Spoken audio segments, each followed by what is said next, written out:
Hello guys, welcome back to my YouTube channel. मैं Jay Prajapati, channel golden young mind. और आज हम पढ़ने वाले हैं UVF में संबंध। अगर सीधा सीधा कहें तो ये जो सूत्र आपको दिखाई दे रहा है 1/f बराबर 1/v प्लस 1/u, इसको हम सिद्ध करेंगे किस प्रकार से होता है ये। तो आज हम अवतल दर्पण में देखेंगे। नेक्स्ट वीडियो में हम उत्तल दर्पण में भी देखेंगे कि किस प्रकार से या किसकी सहायता से हम इसको आसानी से सिद्ध कर सकते हैं। तो जैसा कि आपको डायग्राम दिख रहा है जिसमें क्या M1 और M2 कौन सा दर्पण है, अवतल दर्पण हमारा है। अवतल दर्पण है तो यहाँ पे जो P होता है, ध्यान से सुनिएगा, जो P होता है इसको ध्रुव बोलते हैं। तो क्या बोलेंगे, ध्रुव बिंदु P है, F मुख्य फोकस है और C जहाँ पे वक्रता केंद्र है। एक बार फिर से सुन लीजिए, जहाँ पे P क्या है, ध्रुव है आपका, F मुख्य फोकस है और C वक्रता केंद्र है। और जो आपको ए बी दिखाई दे रही है ये क्या है, वस्तु रखी है। तो पता होना चाहिए कोई भी वस्तु रहती है तो उसके कहाँ से, सिर से प्रकाश की किरणें निकलना स्टार्ट होती हैं।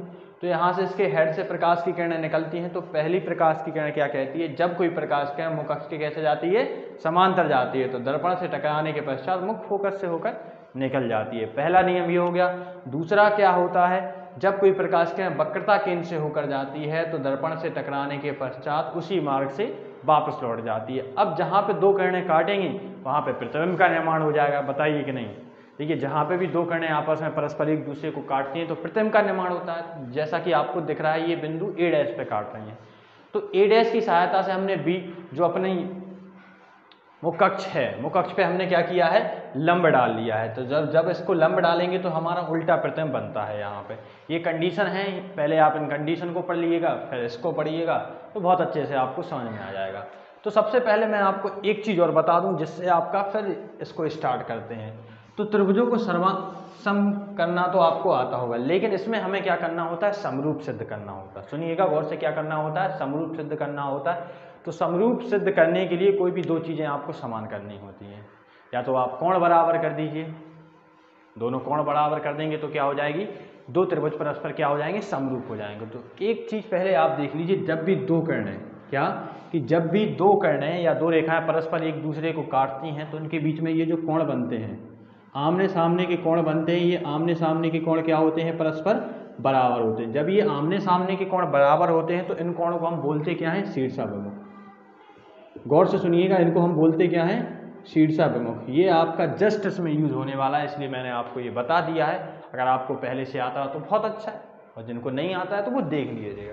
अब हम अपन लोग त्रिभुज में आते हैं, त्रिभुज को लेंगे और इनकी सहायता से इनको सिद्ध करेंगे, फिर आगे बढ़ते जाएंगे। तो सबसे पहले हमने क्या किया है कि जो त्रिभुज है ABC, तो क्या बोलेंगे, त्रिभुज ABC व त्रिभुज A'BC में जब दो त्रिभुज हम लोगों ने ले लिए हैं तो यहाँ पे हम क्या देखेंगे, ये वाला कोण इस वाले के बराबर रहेगा। क्यों बराबर रहेगा, क्योंकि देखिए ये रेखाएं एक दूसरे को परस्पर काट रही हैं और इनको अभी जस्ट हमने समझा क्या कहलाते हैं, शीर्षाभिमुख। तो क्या बोल सकते हैं, एंगल ACB, क्या ACB बराबर एंगल B'CA'।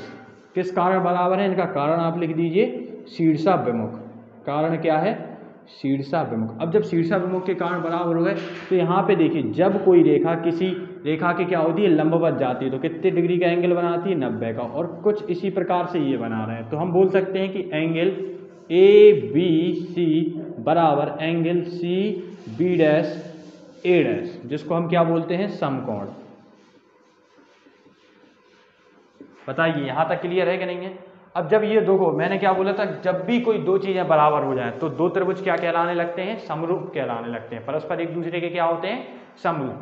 तो हम यहाँ पे क्या लिख सकते हैं कि त्रिभुज ABC त्रिभुज A'B'C के समरूप है। क्या है, समरूप है। और एक चीज और नोटिस कीजिए, जब भी दो त्रिभुज परस्पर समरूप होंगे तो पहले वाले त्रिभुज का लंब बटे आधार दूसरे वाले त्रिभुज के लंब बटे आधार के क्या रहते हैं, बराबर रहते हैं। ये नियम है कि जब भी दो त्रिभुज परस्पर क्या हो, समरूप हो।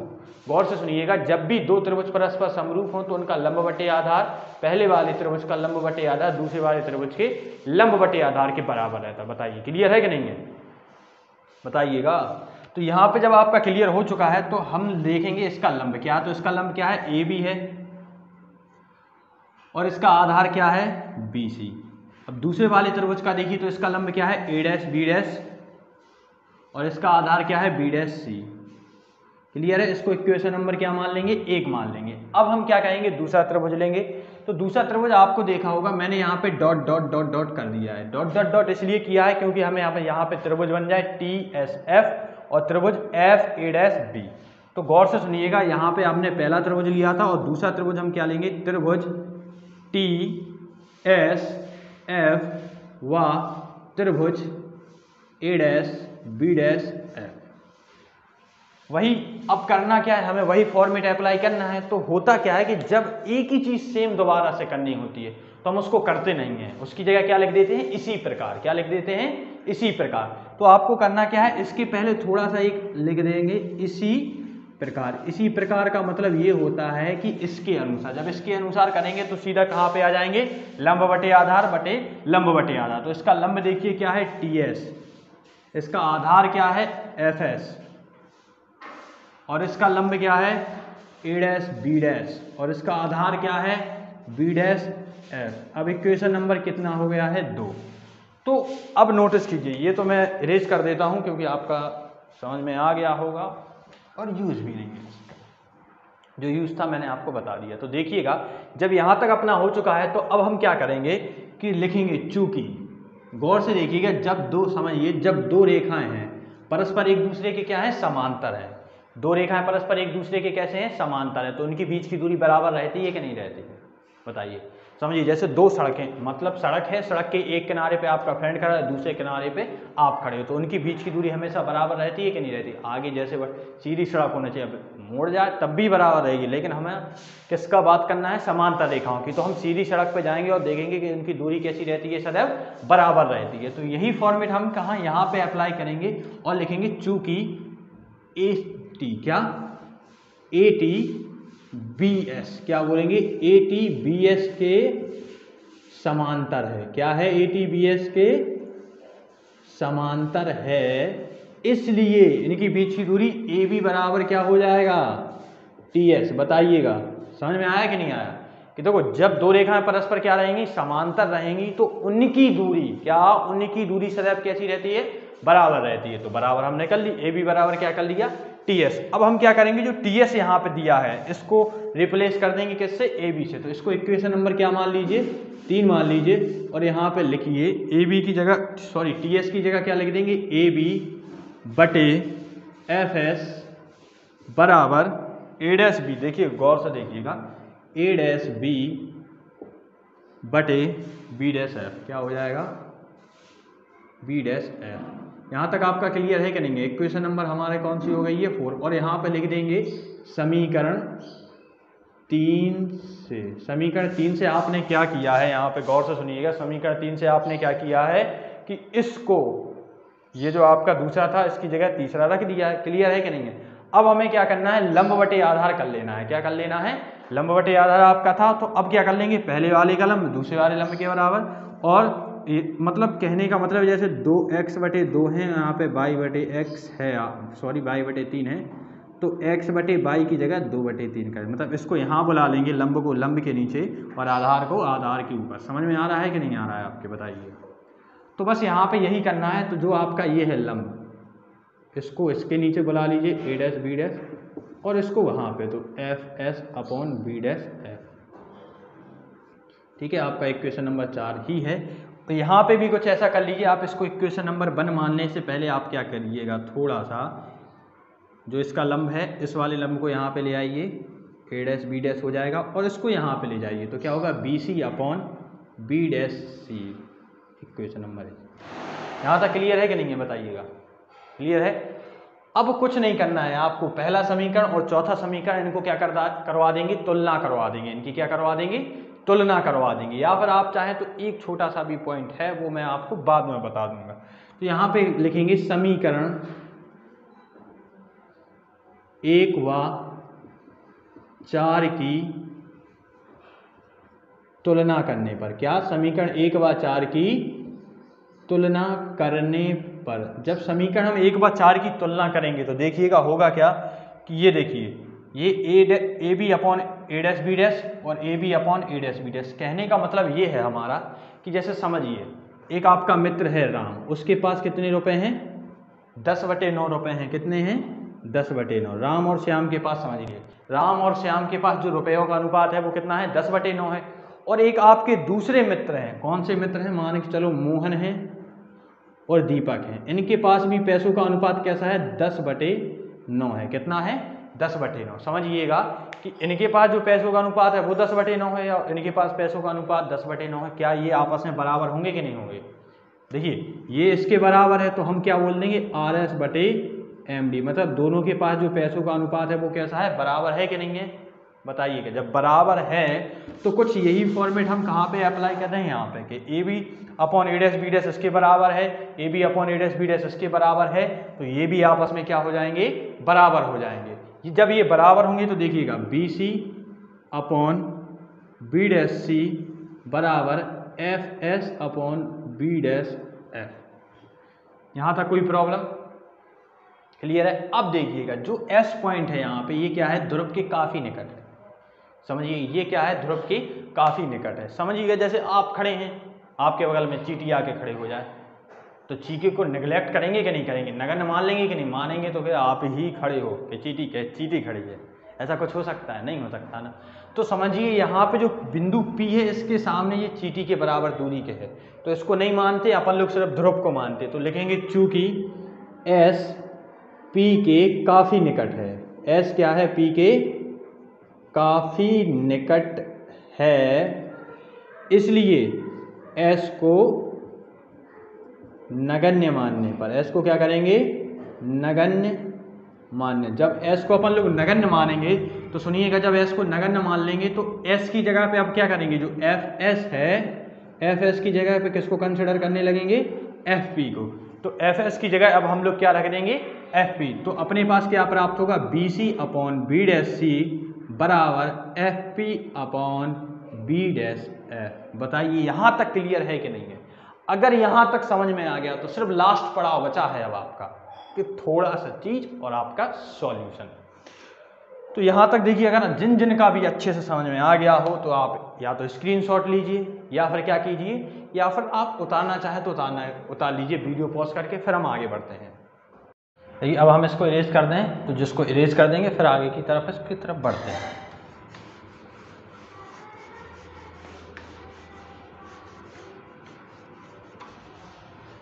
तो समझिएगा गौर से कि कुछ पॉइंट हैं, इनको अपन लोग देखो। ध्रुव से वस्तु तक की दूरी, कहाँ से? ध्रुव मतलब P और B है, वस्तु का बिंदु है, तो ध्रुव से वस्तु तक की दूरी यहाँ पे लिख लीजिए।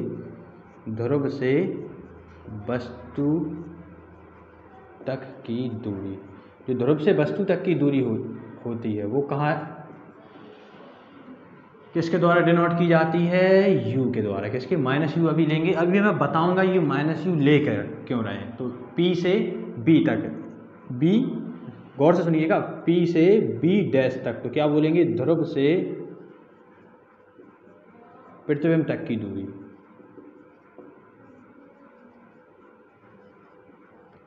ध्रुव से प्रतिबिंब तक की दूरी -V से। ध्रुव से फोकस तक की दूरी PF। ध्रुव से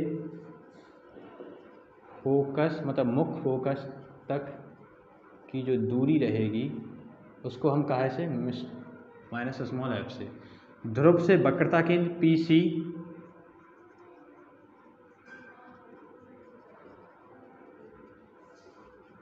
ध्रुव से वक्रता केंद्र तक की दूरी, ध्रुव से वक्रता केंद्र तक की जो दूरी रहेगी हम उसको किससे डिनोट करेंगे? ध्यान से सुनिएगा।